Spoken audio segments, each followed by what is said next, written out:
दे रहे हैं, मोर्चा निकलवा रहे हैं, SC, ST, OBC छात्र मोर्चा। अरे भैया, डिस्टर्ब कर दिया पूरा देश। इनके लोग नारा लगा रहे थे मोदी तेरी कब्र खुदेगी, भाजपा ही नारा लगा रहे थे। दिखाऊं तस्वीर आपको?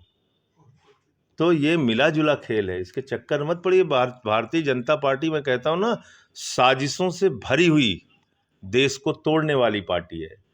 उसने पिछड़ों, दलितों, आदिवासियों और सवर्णों में पूरे देश में साजिश के तहत झगड़ा कराया और फिर कोर्ट से स्टे हो गया।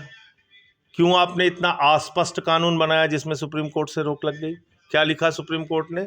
ये कानून अस्पष्ट है। क्या पूछा सुप्रीम कोर्ट ने?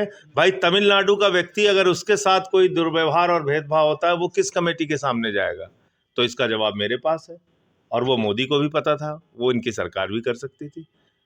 भाई, आप 2 कमेटी बना देते, एक में हर प्रकार के भेदभाव को कवर करते और एक में जाति के आधार पे आधारित भेदभाव को कवर करते। क्योंकि याद रखिएगा, ये कमेटी बनी है कोर्ट के कहने पर, सुप्रीम कोर्ट का ही आदेश था, यही सूर्यकांत जी का आदेश था। रोहित वेमुला और पायल तडवी के तरफ से जो याचिका हुई थी उनके परिवार के तरफ से, तो उसके आदेश में सूर्यकांत जी ने कहा था, जो चीफ जस्टिस ऑफ इंडिया हैं, तो आपको 2 कमेटी बनानी चाहिए थी जिसमें सारे हर प्रकार के भेदभाव कवर होते, कोई झगड़ा नहीं होता। तो ये बैकफायर कर गया, बीजेपी के लिए बड़ा नुकसान साबित होगा। अरे भाई, वो साजिश के तहत करा रहे हैं, तो फायदा होगा, नुकसान होगा, क्या लग रहा है आपको? अब तो हर तरफ से जूते पड़ रहे हैं उनको। अब उनको तय करना है कौन सा जूता अच्छा है, इधर वाला जूता अच्छा है, उधर वाला जूता अच्छा है। अब तो जूता दोनों तरफ से पड़ रहा है, जूतम पैजार हो चुकी है।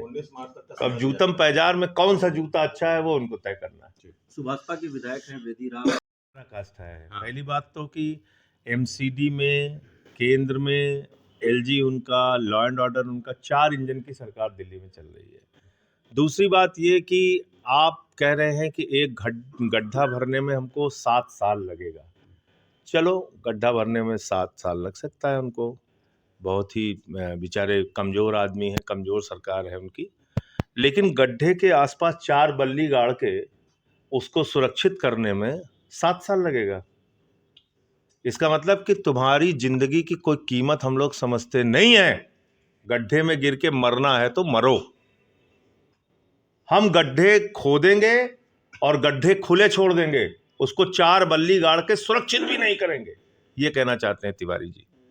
तो ये संवेदनहीनता की पराकाष्ठा है, ये भाजपा की और मनोज तिवारी की क्रूर मानसिकता को जाहिर करता है। मैं इतना ही कह सकता हूं। अच्छा, एक आखिरी सवाल, ये जो UGC के बदले हुए और एक जो है महिला पार्षद है, उससे भी बदसलूकी, उनको गाली गलौज दे रहे हैं। जमीन कब्जा हटाने के लिए गए थे ये लोग लखनऊ में। बाबा जी से पूछिए इस पे क्या करेंगे, हम क्या बताएं। सब बाबा जी का राज है, बाबा जी सब बुलडोजर अभी निकल रहा होगा लखनऊ से। दाल मंडी में चल रहा है नहीं तो यहाँ तो बनारस वालों को सोचना चाहिए भैया, 90% तो यहाँ हिंदुओं का घर तोड़ा है। चलिए मैं दिखा दूं सब, आप लोग कैमरा लेके चलिए हमारे साथ, मैं दिखा देता हूँ। सड़क चौड़ीकरण के नाम पे, मणिकर्णिका घाट के नाम पे, काशी कॉरिडोर के नाम पे कितने यहाँ पे लोगों के, हिंदुओं के घर तोड़े गए हैं। ठीक है, थैंक यू।